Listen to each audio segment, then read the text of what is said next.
This video is made possible by CuriosityStream and Nebula. Watch another brand new full-length companion video to this one in my ongoing Modern Conflicts series that explains the entire course of the 2008 Russian invasion of Georgia, as well as the entire war so far between Russia and Ukraine since 2014 in the Donbass. All of which you can access by signing up for the CuriosityStream Nebula bundle deal for less than $15 a year at curiositystream.com/real-life-lore.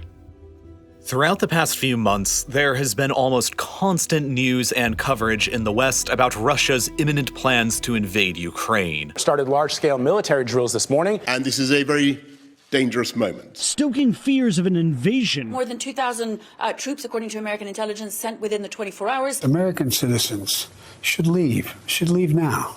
On the morning of February the 24th, these fears proved to be well-founded.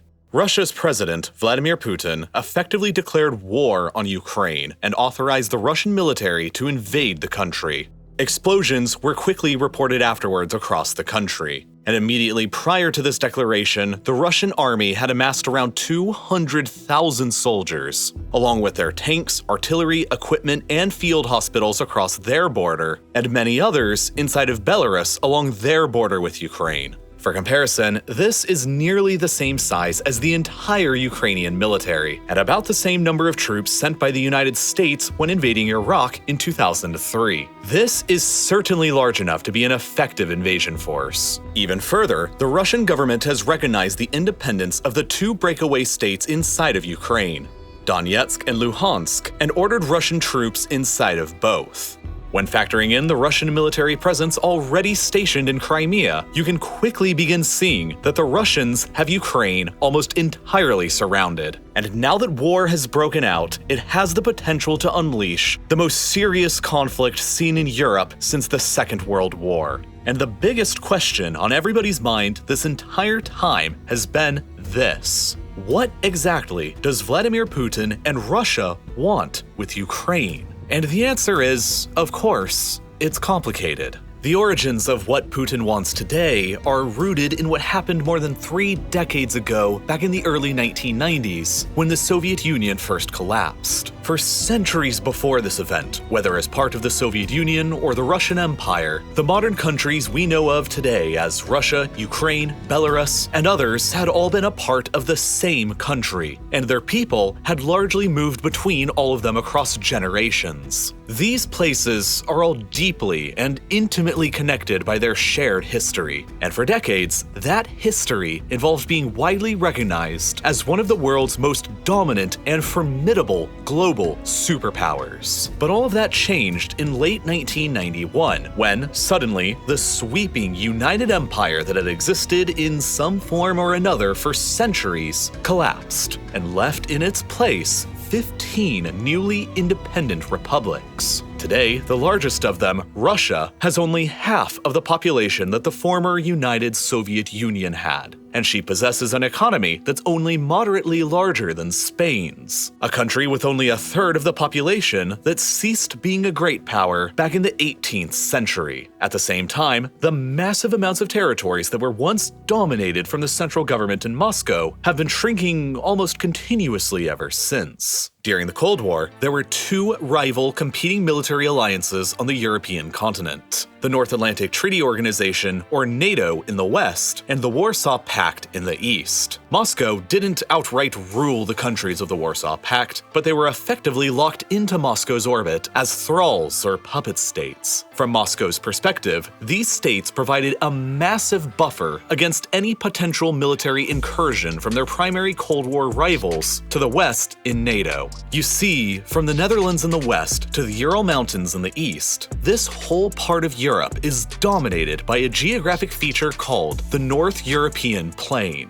Almost entirely flat, the plain is shaped like a funnel, with a very narrow width in northern Germany, but with a mouth that opens up increasingly wider as it approaches the Ural Mountains. As the open plain gets wider across the east, it becomes increasingly difficult to defend across its entire length. And as a result, from the perspective of any regime based in Moscow, regardless of the time period and regardless of the ideology, it is imperative to expand control westwards across as much of this open plain as possible in order to narrow the gap that they need to defend in the event of a conflict with the West. During the Cold War, the control of this plain by a regime in Moscow was at its greatest historical extent, and was exerted either outright or by proxy from the Urals all the way through East Germany, and the entire wider section of the funnel was firmly controlled by Moscow, with Austria and Finland remaining neutral and Yugoslavia a non-aligned communist state. The only fronts that Moscow at the time had to truly worry about against NATO were across the Sudeten Mountains, the Black Sea, and a narrow line across the North European plain in central Germany, all easily defensible positions. Any invasion of the Soviet world from the West across these geographic frontiers would have been incredibly difficult.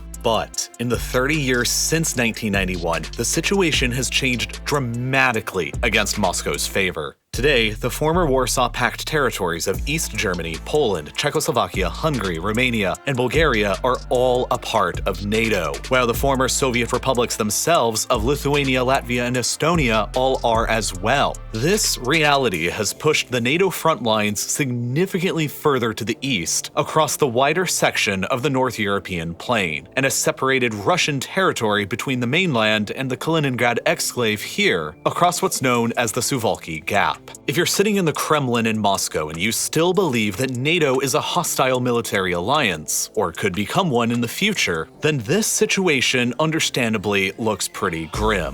But it's not totally lost yet. In the years following the breakup of the Soviet Union, many of the newly independent republics established and joined their own military alliance called the Collective Security Treaty Organization, or CSTO, which in Europe consists of Russia, Belarus, and Armenia, but not Ukraine, which has remained a sort of neutral zone between NATO in the west and the CSTO in the east. And now, within this lens, you can easily see why Ukraine is currently and always will be a geographic core interest to Moscow. If Ukraine is within Moscow's orbit, then it pushes the CSTO's and Moscow's defensive lines to the Carpathian Mountains in the southwest, and it narrows their exposure across the North European plain to only the eastern border of Poland. And while the Baltic states do lie across the plain as well, CSTO forces could easily encircle them by rapidly advancing across the narrow Suwalki Gap between Kaliningrad and Belarus, and cut them off from the rest of NATO, meaning that they aren't as grave of a geographical threat. Conversely, however, if Ukraine became a NATO member state, it would surge the NATO front lines far beyond the Carpathian Mountains and far across the wider section of the North European plain, and place the new defensible front line across nearly 2,300 kilometers of open, hard-to-defend, flat land, the easternmost section of which would only be a little more than 300 kilometers away from Volgograd, which, if taken, would shut down the entire Volga River and cut off Russia's valuable oil and gas resources coming up from around the Caspian Sea from the rest of the country, as nearly happened during the Second World War, back when the city was better known as Stalingrad. Even further, Belarus, a friendly and loyal CSTO state that is often considered a mere extension of Moscow itself, would suddenly become an indefensible salient protruding deep into the NATO front lines, surrounded entirely by NATO territory on 3 flanks. Thus, Ukraine's outright control by Moscow, or at least neutrality, is essential to the defense of the CSTO and Russia, if you believe that NATO is a hostile aggressor or could become one in the future. But all of this is really only the beginning of what Russia and Putin want from Ukraine. The biggest thing they want of all is energy. While their overall economy is little larger than Spain's, Russia remains a global superpower through the lens of energy resources, and it's specifically oil and gas that is the most critical component to understand about Russia's worldwide ambitions. across multiple vast oil fields. Russia is the world's second largest producer of oil, ahead of even Saudi Arabia, while at the same time, Russia also possesses the world's largest proven reserves of natural gas, largely across Siberia, which has enabled Russia to become the world's leading exporter of natural gas. The revenues gained from the sale of all these oil and gas exports are the literal foundation for the modern Russian state and Russian power, because they provide as much as 50% of the entire Russian government's budget and represent about 30% of Russia's entire GDP. Russia has used the vast money earned from selling oil and gas abroad to fund their military, pay off debts, save cash, and finance its own restoration as a global great power. Russia is therefore effectively a petrostate, just like Saudi Arabia or Iran, and is the only petrostate located in Europe, at least for now. For you see, despite these massive geological blessings, they also come with a number of geographical catches from Moscow's perspective. Most of their gas is sold off to the hungry customers in the European Union, so much so that 35% of the EU's entire gas supply comes from Russia alone, including Germany, the world's fourth largest economy, who imports nearly half of their natural gas from Russia. This flow of gas towards Germany and Europe across this complex system of pipelines provides critical revenues for the Russian government to function and provides critical heat for European cities during the winter, and so both sides heavily rely upon the other here. Any disruption in this trade relationship would be disastrous from Moscow's perspective, and Ukraine is the most likely place for such a disruption to happen in the future. Back during the Soviet times, when Russia and Ukraine were both one country, pipelines were built across Ukraine almost like a bridge that transported gas directly from the Siberian sources to the customers in Europe. But then, all of a sudden, after the USSR's collapse, Ukraine was an independent country who was demanding tariffs to the tune of billions of dollars a year from Russia in order to continue using their country as a gas bridge to Europe. And Russia had no other choice but to agree, because the pipeline infrastructure anywhere else didn't yet exist. As late as 2005, 80% of Russia's gas exports heading to Europe were still flowing across pipelines through Ukraine. But in the decades since, Russia has sought to solve this over-reliance on Ukraine by building multiple new pipelines that avoid Ukraine entirely, like Yamal Europe across loyal Belarus, Nord Stream 1 and 2 beneath the Baltic that go directly from Russia to Germany, Moscow's largest single customer, along with South Stream, Blue Stream, and Turk Stream beneath the Black Sea. By 2024, Russia has plans to completely cease all of their gas exports through Ukraine entirely, and the government will save billions of dollars in tariffs as a result. But that is hardly what has been so threatening about Ukraine recently. Significantly more menacing to the perspective of Moscow was the discovery, for the first time in early 2012, that Ukraine's exclusive economic zone within the Black Sea may contain more than 2 trillion cubic meters worth of natural gas, largely concentrated around the Crimean Peninsula. To make matters even more interesting, further technological advancements in the early 2010s that enabled the successful drilling of natural gas and oil from shale rock unlocked the potential shale gas hotspots for Ukraine around Donetsk and Kharkiv in the east and around the Carpathians in the west. Beginning in 2012, there was suddenly a very real possibility that almost out of nowhere, Ukraine had the world's 14th largest reserves of natural gas, just behind Australia and Iraq. But as a relatively poor country, Ukraine lacked the finances, the technology, or the equipment to successfully harvest any of these resources in any large quantities. But that all changed when, shortly afterwards, the Ukrainian government began granting exploration and drilling rights to the likes of Shell and Exxon. It was suddenly possible that within a few years, these Western companies would enable Ukraine to transform into Europe's second petrostate, which would have not only been a direct and serious competitor to Russia's own gas supply to the European Union, and thus at the same time a major threat to the Russian government's budget and GDP, but would have also provided the easy path of eventual Ukrainian admission into the European Union and NATO as well. And this is what's really, in my opinion, what this whole situation is truly about.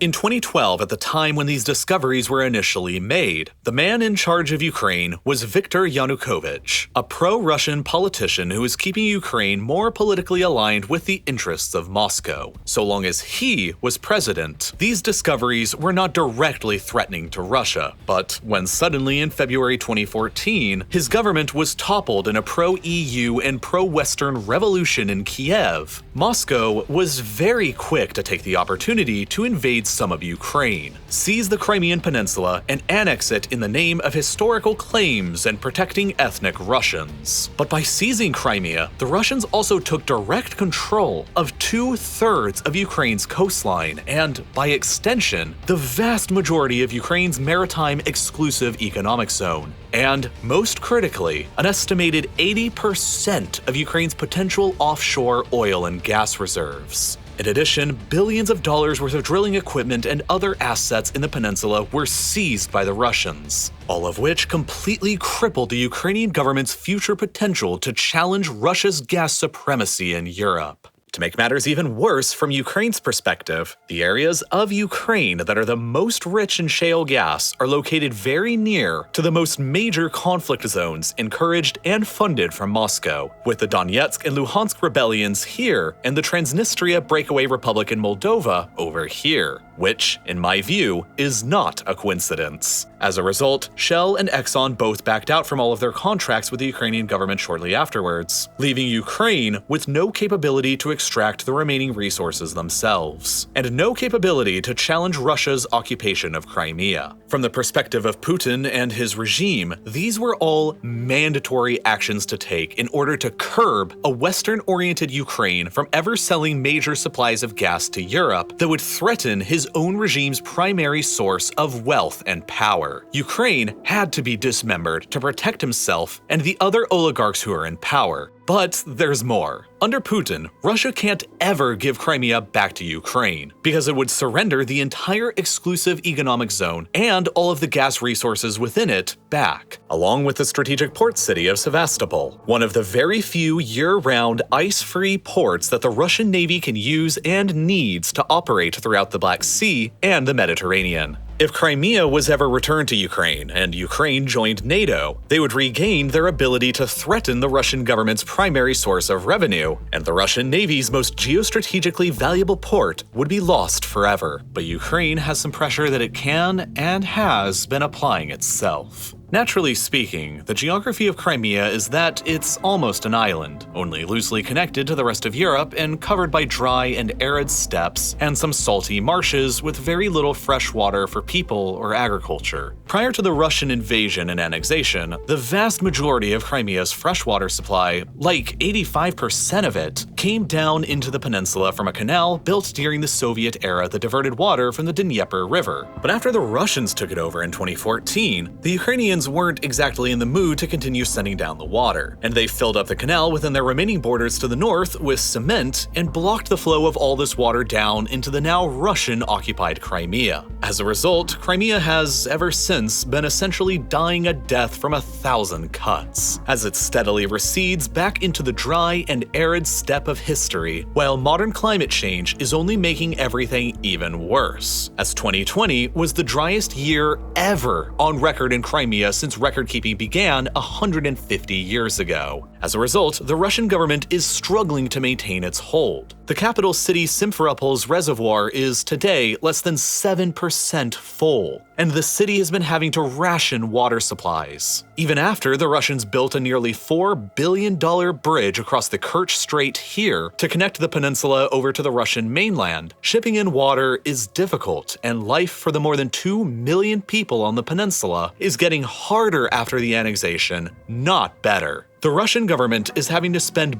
billions of dollars a year to financially prop up Crimea, and it's largely all because of this canal being shut down by the Ukrainians over on the other side. And Ukraine is obviously not in any kind of mood to open it back up again. As a result, the current crisis in Ukraine can also be seen through the lens of climate and water conflict, and it's one of the biggest reasons why Russia is doing what it's doing now. The current Prime Minister of Ukraine, Volodymyr Zelensky, Zelensky has stated on multiple occasions that the primary goal going forward for the Ukrainian nation is the reclamation of the Crimean Peninsula from Russia. Currently, Ukraine has no realistic capability to challenge the overwhelmingly more powerful and capable Russian military. But in the future, were Ukraine to join NATO and a murky conflict breaks out between themselves and Russia over Crimea, or in the eastern rebel-occupied Donbass where it may be unclear who started it, it's hypothetical that Ukraine could trigger Article 5 of the NATO treaty, which states that, quote, "If a NATO ally is the victim of an armed attack, each and every other member of the alliance will consider this act of violence as an armed attack against all members and will take the actions it deems necessary to assist the ally attacked." Therefore, in the future, the fear of those in power in the Kremlin is that Ukraine will bring in the rest of NATO to fight Russia in taking back Crimea, and that is a war that Moscow knows it will lose. Not only because of NATO's much more advanced military capabilities, but because of Russia's own internal demographic problems.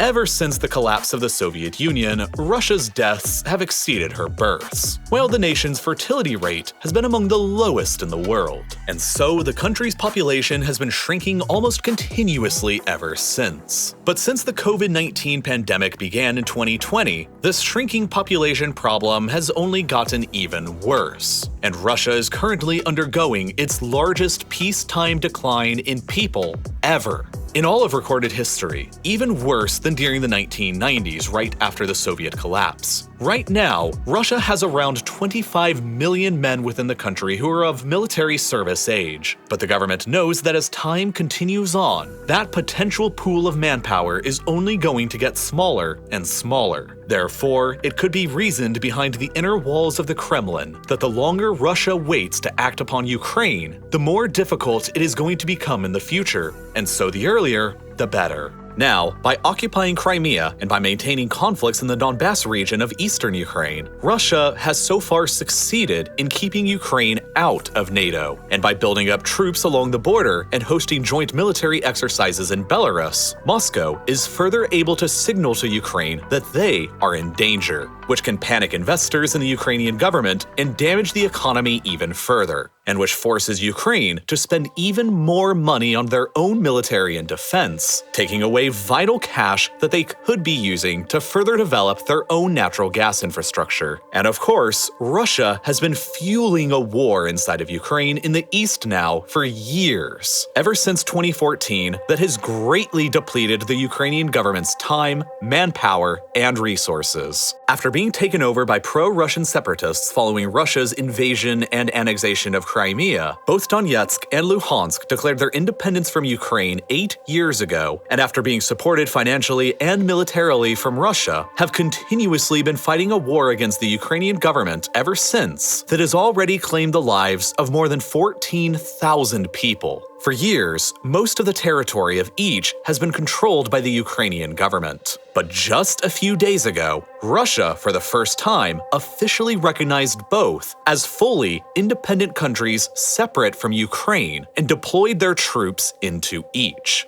Right now, as I made this video, it's still unclear what exactly Putin is ultimately planning for Ukraine. He may only be plotting a limited strike into the country in order to permanently sever both Donetsk and Luhansk from the country, as he did with Crimea 8 years previously, and effectively occupy each. He may also be plotting a further limited strike from Crimea in order to neutralize the block in the canal in order to free up Crimea's struggling water supply. He may be planning to go further, though, to ensure that this situation never happens again, and push Russian territory all the way to at least some of the Dnieper River to simultaneously stabilize Crimea's geographic position by freeing up the water supply, deny even more of Ukraine's coastline and access to natural gas reserves, and set up a stronger potential defensive line against any attack from the west along the Dnieper River's banks. Alternatively, he may also be planning a southern takeover of Ukraine, which would simultaneously bring Donetsk and Luhansk into Russia, link up Crimea with the Dnieper River and the canal, block off Ukraine from the rest of the Black Sea, and transform the country into a landlocked state, permanently removed from any remaining offshore gas deposits, and link up mainland Russian territory with both Crimea and loyal Transnistria in the west. Or he may really be planning an all-out assault to take over the entire country, so as to guarantee that Russia and the CSTO's defensive lines against NATO are pushed further back towards the more narrow opening of the North European plain between the Carpathian Mountains and the Baltic Sea across the border of Poland, and in so doing, guaranteeing that Ukraine will never be used against them and that Belarus will never become an indefensible salient. From there, Russian provocations into Moldova are almost a certainty next. Another former Soviet state who isn't a member of NATO and conveniently already has a pro-Russian breakaway state that Russia will eventually get around to recognizing as well. Transnistria. It's all a part of Putin's repeatedly stated goal of bringing back the old Soviet and Russian empire for the 21st century. Now that Putin has chosen to invade, it's not entirely clear what's happening as the facts on the ground are rapidly developing. But what is clear are Putin's demands. He has demanded that the West agree to 3 main terms. 1. That Ukraine never be allowed to join the NATO alliance. 2. That NATO and the United States withdraw all of their armed forces from Eastern Europe back to the pre-1997 boundaries of NATO, ending in Germany, effectively abandoning Poland, the Baltic states, and much of the rest of Eastern Europe. And that 3. NATO and America agree to freeze the NATO alliance as is and rule out any future expansion of new members. And that the alliance will not hold any military drills in Ukraine, Eastern Europe, or in the Caucasus without prior Russian consent. The West and NATO, of course, will never accept any of these terms, and Putin must know this. But through the lenses of geographic security, the economics of oil and gas, the changing climate, the shortage of water in Crimea, and Russia's own sensitive internal demographic crisis, it's clear to see what Russia's primary concerns are with Ukraine, and only time will tell how Russia and Vladimir Putin act upon those concerns. But by analyzing how Putin has acted before during times of crisis, we can likely figure out how he'll act again in the future. The recognition of both Donetsk and Luhansk as independent countries and the deployment of Russian troops into both, before launching the full-scale invasion across the entire country next, mirrors a striking, uncanny resemblance to exactly what Putin and the Russian government did against Georgia 14 years previously, back in 2008. Back then, the Russian army invaded the country of Georgia in what would ultimately become the First European War of the 21st century. 2 pro-Russian breakaway provinces inside of Georgia, Abkhazia and South Ossetia, were each recognized by Russia as fully separate and independent countries, and then, by using the pretext of Georgian occupation of both, Russia deployed troops into both and, from there, initiated a full-scale land, sea, and air invasion across the rest of Georgia.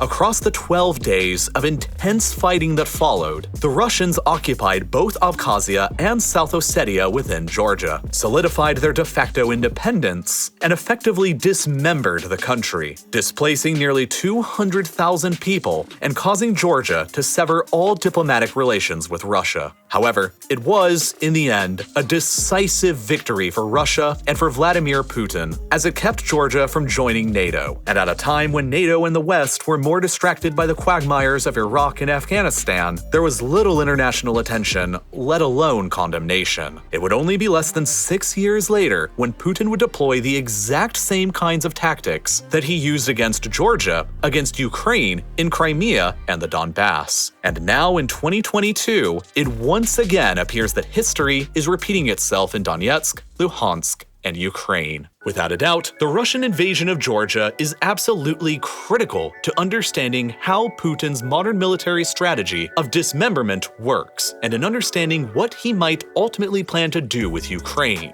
But unfortunately, if I made a video about it on YouTube, it's a guarantee that it would get demonetized and age restricted, and as a result, there's simply no way that you would ever see it. So instead, I created yet another full-length companion video to this one in my ongoing Modern Conflict series that's about the exact same length as this video was, that covers the entire course of the Russian invasion of Georgia from beginning to end, and uploaded it directly to Nebula, which, as you've probably heard by now, is home to tons of exclusive, ad-free content like my entire Modern Conflict series, with 10 other additional full-length episodes with more than 3 hours of additional content that you can go and watch right now, including this 26-minute long video that I made earlier about the entire history and course of the modern conflict between Ukraine and Russia, covering everything from the breakup of the Soviet Union to the invasion and annexation of Crimea and the ongoing war and battles in eastern Ukraine between Russian-backed separatists and the Ukrainian government. There are plenty of other episodes too that I produced that cover the Battle of Aleppo in Syria, the wars of Saddam Hussein, the United States-Iran conflict, and much, much more. Of course, the reason why all of these videos are only available on Nebula is because they just wouldn't ever work on YouTube and would never be viewed here because of the way that this site works. On the other hand, Nebula is a different platform without an algorithm and without any ads. It's just a platform about great and unique content made by great and independent educational creators with plenty of other unique, exclusive bonus projects from other creators you probably already know, like the Battle of Britain and Logistics of D-Day series from Real Engineering, and plenty of hour-plus-long documentary specials from Wendover Productions, along with so many others. The best way to get access to Nebula and all of this incredible content is definitely through the amazing CuriosityStream Nebula bundle deal. And with its current sales price, it's less than $15 a year to get full, complete access to everything on both sites. And CuriosityStream has some phenomenal stuff that you're definitely going to enjoy as well, like Apocalypse Stalin, a 3-part documentary series that's nearly 3 hours long that covers the entire history of Joseph Stalin from early obscurity through World War II to ruling over one of the world's 2 global superpowers armed with nuclear weapons. If you want to see a documentary explaining how the Cold War began and who Joseph Stalin was, then this is the documentary for you to go and watch now. I really can't recommend it enough, and I genuinely don't know about a better deal that exists anywhere in streaming. You get 2 streaming sites, both with content you'll actually watch, and all for less than $15 a year at the current sales price. But what's more, signing up will actually help countless independent educational creators beyond just real-life lore. So please make sure to do so by clicking this button that's here on screen right now, which will take you directly to curiositystream.com/reallifelore to sign up, or by following the link that's down below in the description. It is the absolute best way to help support real-life lore. And, as always, thank you so much for watching.